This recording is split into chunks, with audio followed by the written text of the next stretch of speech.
Bismillahirrahmanirrahim. Assalamualaikum warahmatullahi wabarakatuh. Pertama-tama yang terhormat Bapak Dr. Rama Kertamukti sebagai dosen pengampun di mata kuliah analisis wacana ini. Di sini saya sebelumnya perkenalkan, nama saya Putri Salsabila.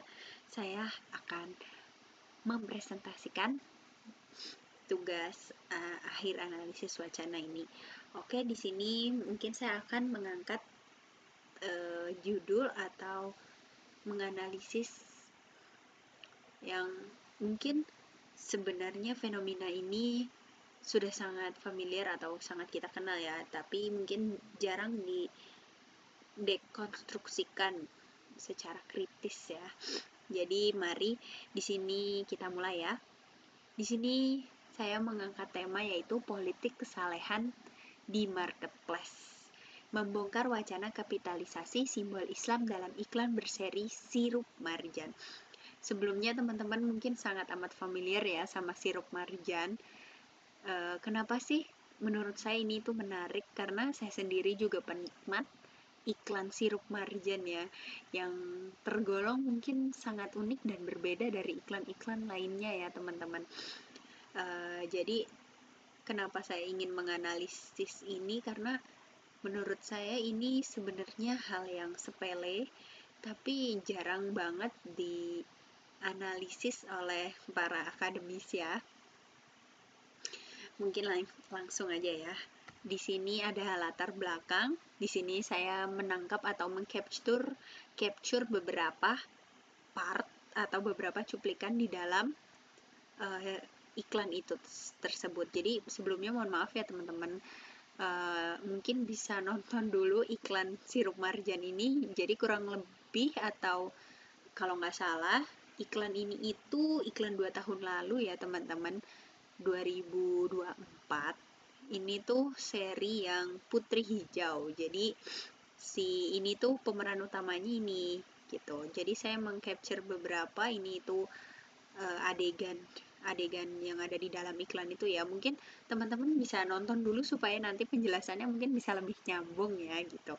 Jadi langsung aja ya, ini tuh kayak ceritanya itu di dalam iklannya itu tuh intinya ada hero-nya itu si Putri ini sama si bapaknya. Jadi si bapaknya itu dulu waktu melawan kejahatan itu dia kalah, terus si Putri ini itu tuh melihat kekalahan bapaknya, terus dia kayak balas dendam gitu kepada si penguasa kegelapan itu. Nah ini tuh adegan waktu bapaknya melawan si kejahatan itu teman-teman. Nah di sini tuh saya mengcapture atau menangkap beberapa komentar atau respon audiens ya. Di komentar yang paling atas ini ada iklan marjan masterpiece dibuat 1 tahun sekali dengan grafik dan CGI yang wah banget. Di sini kita langsung bisa menyimpulkan ya bahwa orang ini juga sangat antusias akan iklan marjan ini, dan menurut dia salah satu iklan marjan terbaik mungkin iklan marjan ini. Dan saya sependapat kenapa saya mengambil iklan marjan ini, karena menurut saya ini salah satu iklan marjan yang paling memanjakan mata mungkin ya, yang paling bagus dari segi CGI, mungkin editing dan segala macamnya itu ya. Oke, lanjut, iklan yang selalu ditunggu-tunggu. Nah ini nih teman-teman, salah satunya ya, mungkin teman-teman juga penunggu atau yang penikmatnya sehingga menunggu-nunggu iklan marjan dari tahun dan ke tahunnya gitu. Mungkin ya, kalau saya sendiri juga ya mungkin yang termasuk ya. Makanya saya ingin menganalisa ini karena saya juga ngerasa sebagai penikmatnya gitu. Lanjut, ini serasa nonton film Marvel. Wah, serasa nonton film Marvel. Mungkin dia ini juga relevan ya sama ini komentar yang pertama tadi ini, kan menurut dia grafik dan CGI-nya wah banget, mungkin bagus banget gitu ya, karena Marvel itu kan memang terkenal dengan CGI dan editing-editingnya yang bagus ya teman-teman. Memang sih kalau dilihat dari iklannya itu benar-benar memanjakan mata dan bagus sekali gitu ya. Mahkotamu dalam perjalanan King menyala abangku. Waduh, ini embel-embel ya teman-teman, embel-embel kata-kata yang mungkin identik sekali dengan generasi Z kita ini ya. Ini hanya intermezzo lah ya. Oke, lanjut.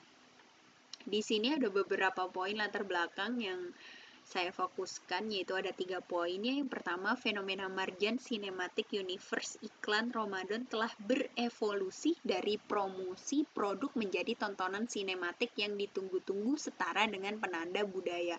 Jadi di sini tuh iklan Marjan itu sendiri tuh sudah berevolusi ya teman-teman. Jadi dari hanya mempromosikan produk menjadi tontonan sinematik.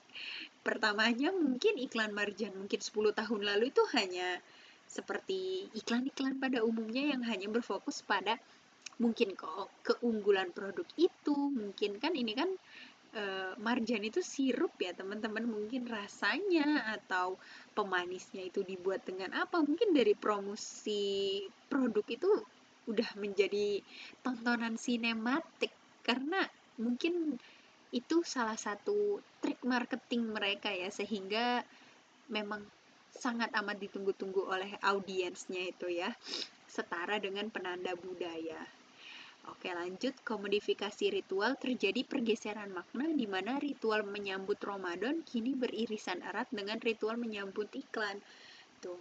Mungkin di sini maksudnya juga sama ya, dengan setara dengan penanda budaya. Jadi dari makna awalnya itu di mana ritual menyambut Ramadan itu spiritual, mungkin gimana cara kita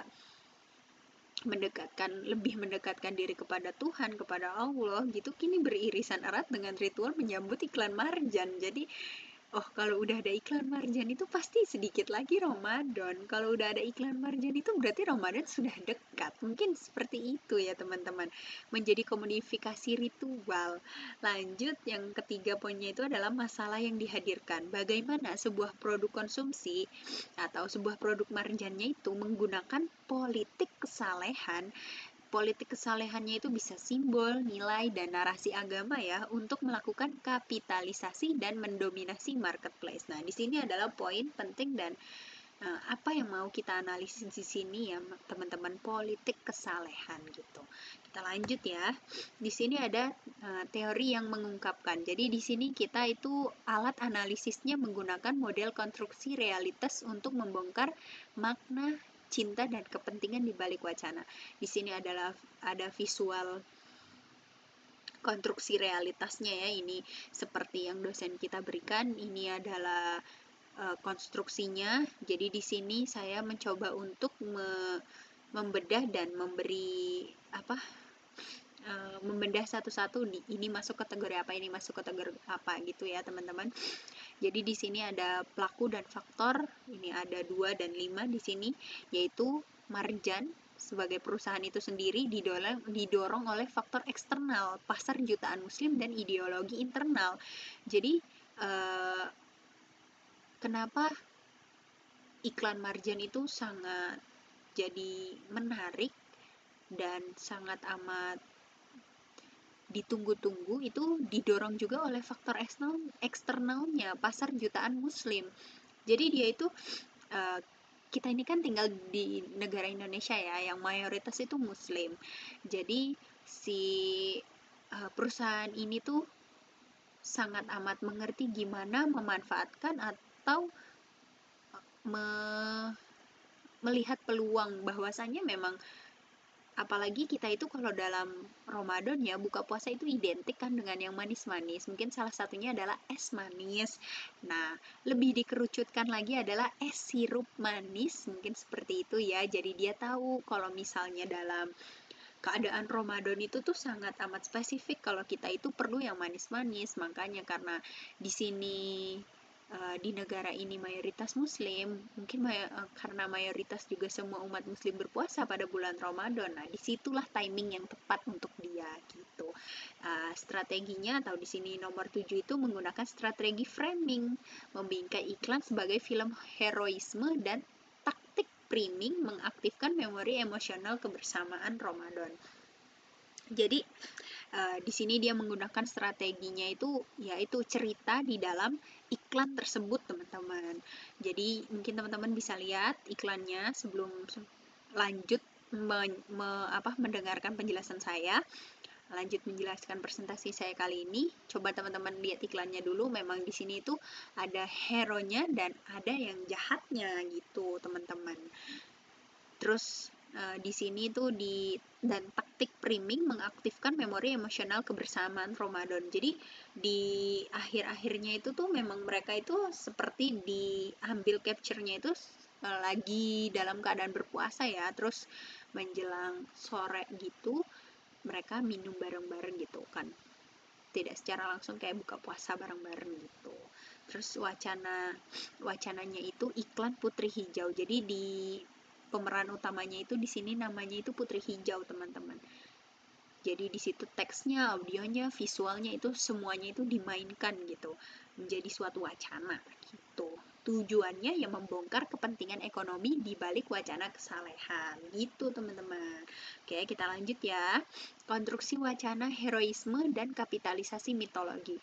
Membangun universe. Iklan Putri Hijau tidak menjual sirup, ia menjual tontonan dan mitologi. Ini adalah strategi marketplace untuk menciptakan hype dan membuat merek lain tidak relevan.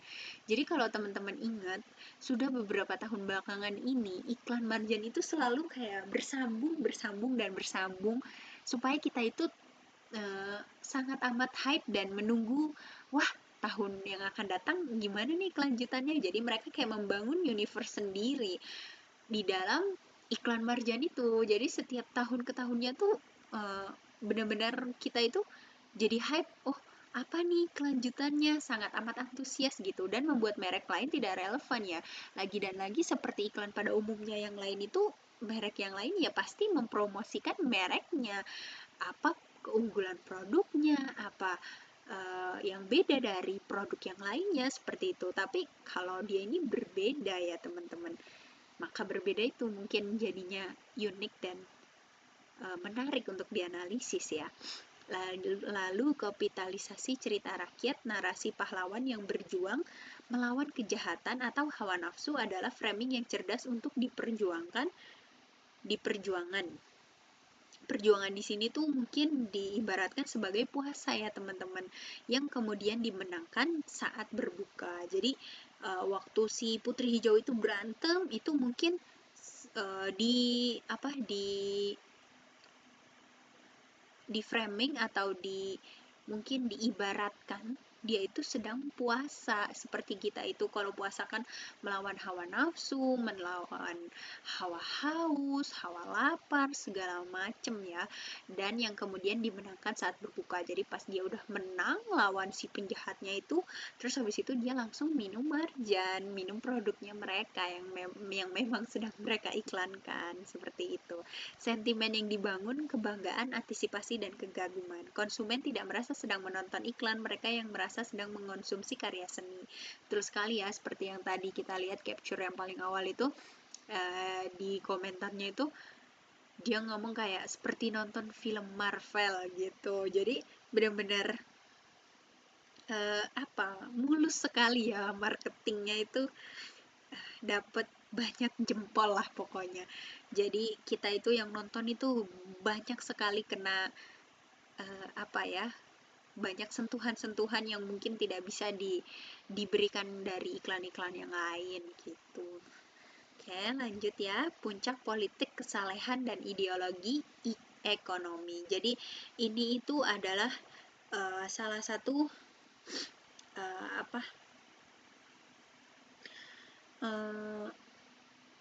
tangkapan layar di mana tadi saya bilang ini seperti mereka ini sedang berbuka puasa ya. Jadi di sini sudah terlihat langit sedikit menggelap seperti pada saat maghrib tiba gitu. Terus mereka minum marjan, berbuka dan hidupkan harapan. Di sini dialognya seperti itu, teman-teman. Jadi ada beberapa poinnya di sini. Di sini ada penyisipan produk di momen sakral. Inilah inti dari politik kesalehan. Momen paling spiritual yaitu berbuka puasa atau rasa bersyukur disisipi dengan produk komersial. Jadi di sini kan benar-benar kalau di film itu klimaksnya ya, di saat si hero-nya itu menang, disitulah si produk ini muncul. Nah, disinilah ya menurut saya itu politik kesalehannya, penyisipan produk di momen yang sakral. Sakral konsumsi, adegan minum sirup dibuat sinematik seolah minum marjan adalah bagian dari ritual kemenangan spiritual itu sendiri. Jadi pada saat mereka menang itu adegannya dramatis gitulah teman-teman. Itu semuanya langsung megang marjan, ada yang dalam berbentuk apa namanya sirup biasa, ada yang dalam berbentuk es buah gini ya, macam-macam lah teman-teman. Ideologi di balik wacana, ideologi kapitalisme dan konsumerisme. Jadi di balik semua ini tuh, di balik wacana ini tuh ada ideologi kapitalis dan konsumsi gitu. Pesan tersembunyinya kebahagiaan Ramadan, nilai agama tidak lengkap tanpa kehadiran marjan. Sedangkan itu menjadi nilai ekonomi ya teman-teman. Kesalehan dan konsumsi dilebur menjadi satu. Jadi kebahagiaan Ramadan itu di sini jadi bergantung dengan kehadirannya marjan atau mungkin kehadiran iklannya marjan ya. Padahal tidak seperti itu kan. Kesalehan jadi dilebur dengan konsumsi suatu produk seperti itu.